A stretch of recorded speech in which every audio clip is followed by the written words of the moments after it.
314장을 함께 찬양하겠습니다. 찬송가 314장입니다. 내 구주 예수를 더욱 사랑 엎드려 비는 말 들으소서.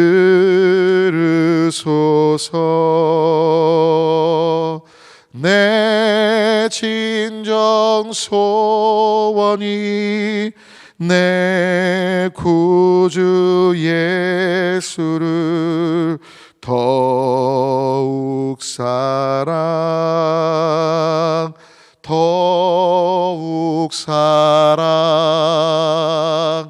이전엔 세상 나 기뻤어도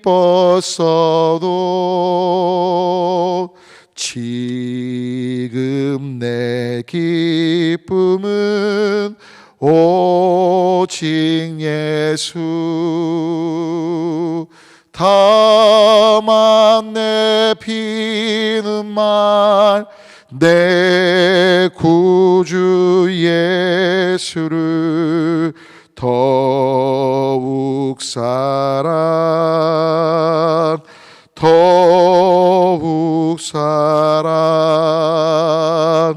이 세상 떠날 때 찬양하고 숨질 때 하는 말 이것일세. 다만 내 비는 말 내 구주 예수를 더욱 사랑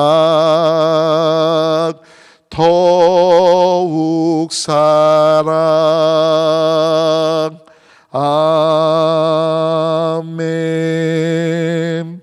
다 같이 주님께서 가르치신 기도 주님께 올리겠습니다.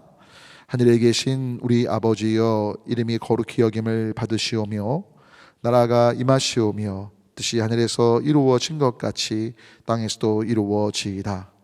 오늘 우리에게 일용할 양식을 주시옵고 우리가 우리에게 죄 지은 자를 사하여 준 것 같이 우리 죄를 사하여 주시옵고 우리를 시험에 들게 하지 마시옵고 다만 악에서 구하시옵소서.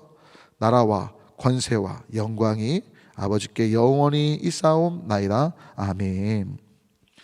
오늘 주신 하나님의 말씀, 우리 함께 요한 1서 3장 13절부터 24절까지 있는 말씀 다 같이 함께 봉독합니다. 제가 읽은 성경은요, 신약성경 390쪽입니다. 함께 3장 13절부터 24절까지 봉독합니다. 형제들아, 세상이 너희를 미워하여도 이상히 여기지 말라. 우리는 형제를 사랑함으로 사망에서 옮겨 생명으로 돌아간 줄을 알거니와 사랑하지 아니하는 자는 사망에 머물러 있느니라. 그 형제를 미워하는 자마다 살인하는 자니 살인하는 자마다 영생이 그 속에 거하지 아니하는 것을 너희가 아는 바라.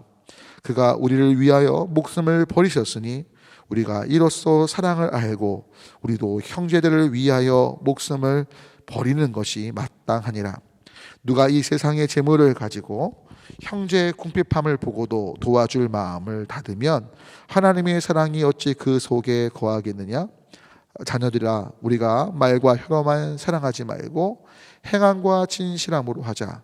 이로써 우리가 진리에 속한 줄을 알고 또 우리 마음을 주 앞에서 굳세게 하리니, 이는 우리 마음이 혹 우리를 책망할 일이 있어도 하나님은 우리 마음보다 크시고 모든 것을 아시기 때문이라. 사랑하는 자들아, 만일 우리 마음이 우리를 책망할 것이 없으면 하나님 앞에서 담대함을 얻고 무엇이든지 구하는 바를 그에게서 받나니, 이는 우리가 그의 계명을 지키고 그 앞에서 기뻐하시는 것을 행함이라. 그의 계명은 이것이니 곧 그 아들 예수 그리스도의 이름을 믿고 그가 우리에게 주신 계명대로 서로 사랑할 것이니라. 그의 계명을 지키는 자는 주 안에 거하고 주는 그의 안에 거하시나니 우리에게 주신 성령으로 말미암아 그가 우리 안에 거하시는 줄을 우리가 아느니라. 아멘. 오늘도 이 새벽에 각자의 처소에서 또 이 동영상을 보시면서 주님 앞에 나아가시는 귀하신 한 분 한 분 가운데 때를 따라 도우시는 우리 주님의 은혜와 귀하신 일상 속에서 예수님의 생명이 전해져 주변 분들이 살아나게 되고 하나님께 감사하게 되는 복의 역사가 있게 되시길 주님의 이름으로 간절히 소망하며 축원합니다. 자, 오늘은 응답받는 삶이란 좀 제목을 정해봤습니다. 오늘 행함과 진실함으로 사랑할 것을 오늘 요한 1서 기자가 이야기를 합니다.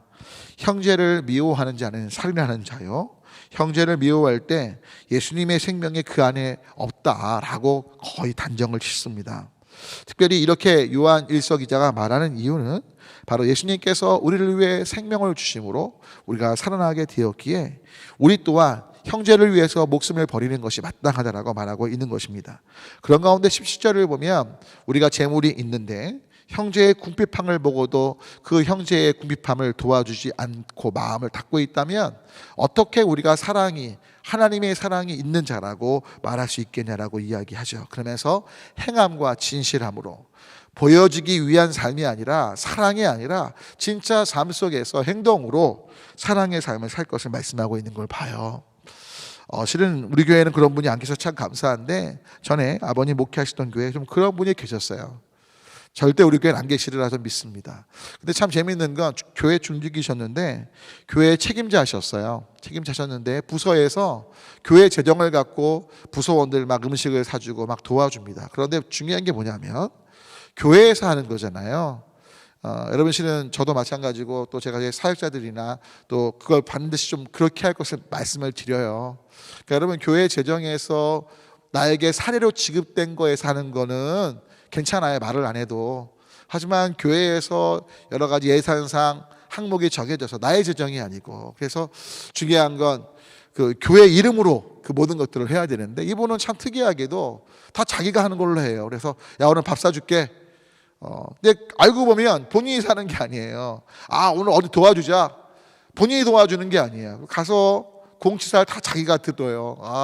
감사해요, 아무아무개 집분자님 너무 감사합니다. 다 교회 재정 갖고 하는데 본인 재정이 아닌데, 하나님께 감사하면 좋겠어요. 하나님이 하시는 거예요. 하나님께서 교회를 통해 하시는 거예요. 이게 맞는 건데, 여러분 부탁 올리긴, 우리는 어떤 일을 하든지 간에 성경의 핵심은 어떤 봉사를 하든 어떤 섬김을 하든 다 하나님이 주시는 힘으로 하는 거잖아요. 아멘이십니까? 그래서 부탁 올리긴 행함과 진실함 속에 교회를 통해서든 또 설사 내가 하는 것조차도 하나님이 하시는 걸로 고백할 수 있는 제가 되고 여러분 되면 좋겠고요. 주변에 어려운 사람들에 대한 말로 사랑이 아니라 내가 어떻게 할 것인가. 여러분 실은 교회 안에서든 또 여러 가지 사역들 안에서 부족할 때, 필요한 게 있을 때, 여러분 하나님의 일은요 재정이 하는 게 아니에요. 여러분 성경 어디를 봐도요 하나님의 일을 할 때 재정적인 얘기가 나오지 않습니다. 오직 사람들이 희생하고 기꺼이 즐거이 대가 지불하고, 부족하면 그 부족함을 안 사람이 그 부분에 대하여 대가 지불하면 되는 거예요. 아멘이십니까? 근데 안타까운 건 많은 분들이 부족해, 왜 다른 사람들은 안 하는 거야, 자기도 안 하면서. 우리 교회는 그런 분들이 없어서 참 감사한데, 어떤 교회 목사님들 말씀 들어보면 그런 얘기를 해요. 전도 한 명도 안 하는 분이 왜 전도 안 하냐, 왜 교회가 부흥 안 되냐. 여러분 중요한 건요, 저와 여러분 내가 먼저 썩어지는 미랄이 되는 것이 제일 중요한 거예요.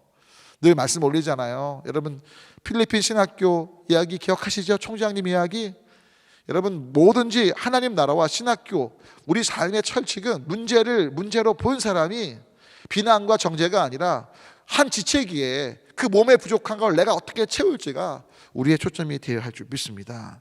여하튼 그런 가운데 오늘 뒷부분을 보면 구하는 것을 받게 될 것을 약속하고 계세요. 왜 구하는 바를 듣느냐? 한번 22절 볼까요? 여러분 실은 우리가 진짜 원하는 어떤 여러분 삶의 갈망 아니에요? 내가 뭐든지 구할 때 받게 되는 거. 그런데 오늘 요한일서 기자는 말해요. 이 구하는 걸 뭐든지 받을 수 있는 그 삶은 바로 예수님의 계명을 지키고 하나님 앞에서 하나님이 기뻐하시는 것을 행할 때 이러한 일들이 있게 된다. 그러면서 23절에 명확히 그 계명이 무엇인지 설명하죠. 무엇입니까? 곧 아들 예수 그리스도의 이름을 믿는 거예요. 여기서 예수 그리스도의 이름을 믿는다는 건요, 명확히 아셔야 돼요. 예수님을 단지 나의 삶의 구원자로 모시는 걸로 끝나는 게 아니라, 이 믿는다는 건 나의 삶 전체를 예수님께 위탁해요. 내어드리는 거예요. 그래서 이제 예수님이 가시는 곳에 나의 삶이 같이 가는 것이죠. 수고하고 무거운 짐진 자들아 다 내게로 오라고 하시는데, 그 다음 말씀이 무엇입니까? 그 모든 짐을 예수님께 맡겼다면 이제 예수님의 멍에를 메고, 예수님, 그 온유하고 겸손하신 예수님의 멍에를 메고 예수님께 배울 때 바로 거기에 예수님으로부터 오는 진짜 쉼이 있는 거예요. 그리고 바로 그 계명을 지켜갈 때 놀라운 건 바로 주님께서 주신 놀라운 성령님 안에서의 그 능력들이 경험되기 시작하고 역사가 있기 시작하는 거죠. 동시에 무엇입니까? 바로 사랑하는 거죠. 23절 다시 한번 기억해 보자고요. 예수 그리스도를 믿고 서로 사랑하는 거죠. 남이 나에게 사랑해 줄 것을 기대하는 것이 아니라, 서로 사랑의 핵심은 먼저 나부터 사랑하는 겁니다. 상대편이 바뀌고 알아주고 이걸 기대하는 것이 아니라, 오직 예수님 때문에 사랑으로, 예수님께서 가룟 유다의 발을 씻기신 것처럼 예수님께서 자신을 못 박는 무리들을 향하여 아버지 저들이 하는 일을 알지 못하오니 저들의 죄를 용서해 달라고 충고하신 것처럼, 상대편의 어떠함이 아니라 바로 예수님을 따라서 사랑하는 삶을 살 때 무엇이든지 구할 때 응답하시는 놀라운 성령님의 역사가 우리 가운데 있게 된다는 사실이죠. 여러분, 그래서 오늘 정말 응답받고 싶으세요? 그러면 한번 우리 삶을 점검해 보자고요. 정말 내 삶에 내가 기도하고 있는데, 그 기도하고 있는 부분에 과연 내가 예수님을 구원자로 모셨고 주님으로 모셨는지, 그 기도하는 영역이 동시에 예수님이 구원자와 주님이시기에 나는 과연 예수님의 뜻대로 원수되고 죄인되고 나를 힘들게 하고 괴롭히는 사람조차 그들의 발을 씻겨주면서 나를 못 박는 그들을 용서하고 있는지, 이 부분을 점검하고 회개하면서 다시 한번 주님 뜻대로 예수님을 구주로 모시고 사랑의 삶을 향해 나가기로 결단하며 성령님을 의지하는 모두가 되시기를 축원합니다. 기도합니다. 하나님, 우리 삶 가운데 응답받기를 원하지만 무엇보다 오늘 예수님의 계명을 따라 예수님을 구주로 모시면서 서로 사랑하는 삶을 살아가는 데는 소홀히 했음을 회개합니다. 하나님, 내가 원하는 것을 얻기 위해서가 아니라 정말 우리가 예수님의 생명을 얻고 진짜 쉼을 누리려면 예수님의 온유하고 겸손하신 멍에를 메고 배워야 하는데, 내가 내 멋대로 예수님을 이끌고 가려고 했던 것들을 회개하오니 주님 가시는 곳에 겸손히 따라가게 하시고 사랑과 용서와 긍휼과 자비의 삶을 향해 나에게 죄 지은 자들을 향하여 예수님 때문에 용서하고 섬기며 베풀 수 있는 우리가 되도록 도와주시옵소서. 예수 그리스도의 이름으로 간절히 기도 올립니다. 아멘. 이 시간 다 같이 생각나시는 기도 제목 갖고 특별히 코로나19의 극복과 의료진 방역당국을 위해 기도해 주시고, 정말 생각나게 하시는 수험생 환우들, 여러분 또 전도 대상자들, 선교사님들 등 위해서 다 같이 함께 주님 또는 주여 외치고 기도합니다. 주님.